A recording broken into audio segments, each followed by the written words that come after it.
மனுஷன். இன்றைய உலகில் பெண்கள் பல துறைகளில் முன்னேறிக் கொண்டிருக்கிறார்கள்.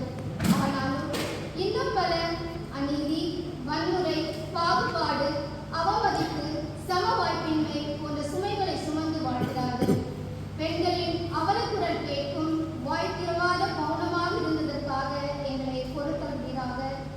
அநீதியான சொற்களை பேச கேட்டபோது சிரித்துக் கொண்டே சென்றதற்காக எங்களை பொறுத்தருள்வீராக.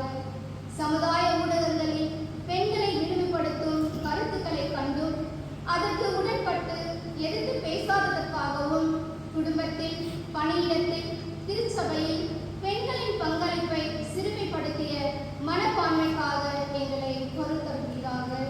தனிநபராக, குழுவாக பெண்களுக்கு எதிராக நாம்